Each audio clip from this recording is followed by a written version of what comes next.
Okay, so this is the question given to us. Okay, this is the example based on how we can convert the galvanometer into a voltmeter.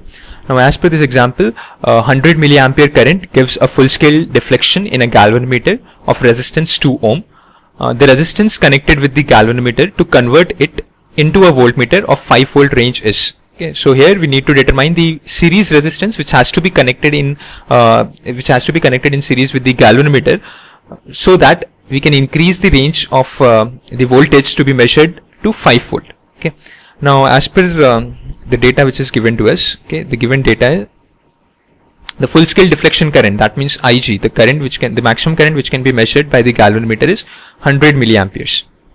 Okay.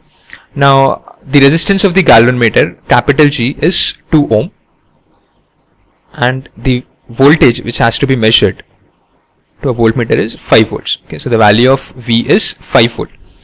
Now we need to determine the value of resistance which has to be connected in series with the galvanometer. Now, as we have seen, the formula for this series resistance in terms of full scale deflection, it is V by Ig minus galvanometer. Okay, so if we will substitute for these values, we can get the value of the resistance which has to be connected in series with the galvanometer. So after substituting for the values, we will be getting the resistance in terms of now Ig can be written in terms of amperes. Milliampere is converted into ampere by multiplying it by 10 to the power minus 3 conversion factor. The value of galvanometer is 2 ohm.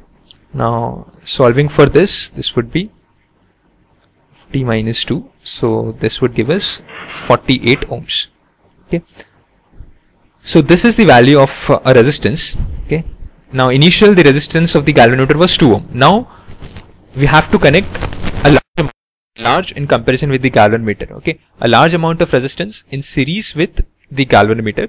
Okay, so that we can increase the range of the voltage. Okay, we can increase the range of the voltage to be measured across this voltmeter.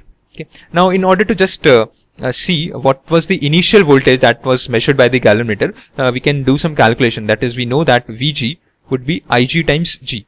Okay, now this was the voltage which was measured by the galvanometer, the initial galvanometer, without any resistance connected in series with it. So if we'll solve for this, we can see that the value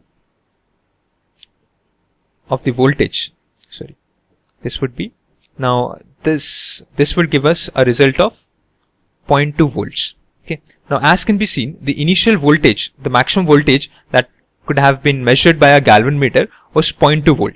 But now by connecting a resistance of 48 ohm in series with the galvanometer, we have increased the range of this voltmeter to 5 volts. Okay, so these are the advantages of connecting a resistances either in series or in parallel, so that we can get a voltmeter or an ammeter. We can convert the galvanometer into a voltmeter or an ammeter.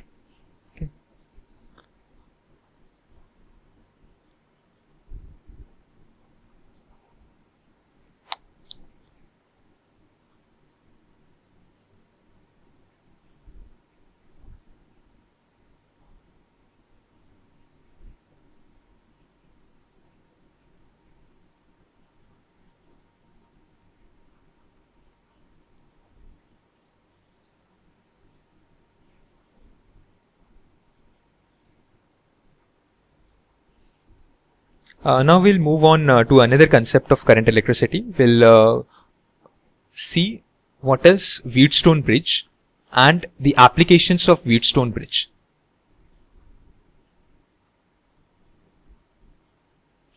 Now basically a Wheatstone bridge is a device which is used to measure the value of unknown resistors. Okay, if we have some unknown resistor in the circuit, Wheatstone, if it is connected in a pattern which is given by Wheatstone bridge, we can determine the value of that unknown resistance. Okay, so the circuit, the Wheatstone circuit, is generally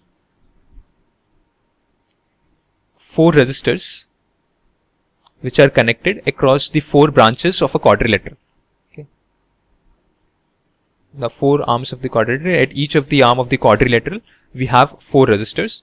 Okay, now suppose these are the resistors RA, RB, RC, RD. Okay, sorry, RC and RD. So these are the resistors, and each of the resistors are at each of the 4 branches of the quadrilateral. Okay, we name this quadrilateral as A, B, C and D. Now in one of the diagonal branch we have a galvanometer. Okay. The job of the galvanometer is to measure the current which is flowing across this branch BD. Okay. And at the other diagonal end, okay, we have connected an external source.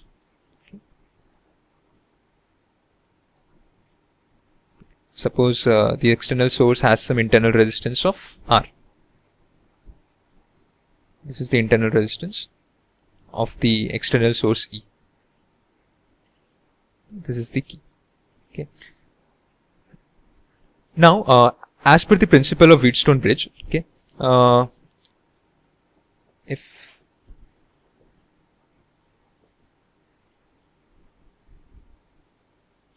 what the principle of Wheatstone bridge says that if the arrangement of the resistors of this quadrilateral, the branches and the branches of the galvanometer is such, if it is given as this, Ra upon Rb is equal to Rc divided by Rd. Okay. If the arrangement of the resistors are in this ratio, okay, so at this point, okay, the potential at point B and D, okay, will be same. That means there would be no potential difference between the points B and D. And since there is no potential difference between the points B and D, there would be no deflection in the galvanometer, as no current would be passing through this branch. Okay, that means at this balancing point, okay, we take this condition as the balancing point or the balancing length condition. Now at this balancing point condition, we see that there is no current which will be passing through this diagonal branch. That is, there would be no current which is flowing through the galvanometer. So at this point, there would be no current. So the value of Ig will be 0. Now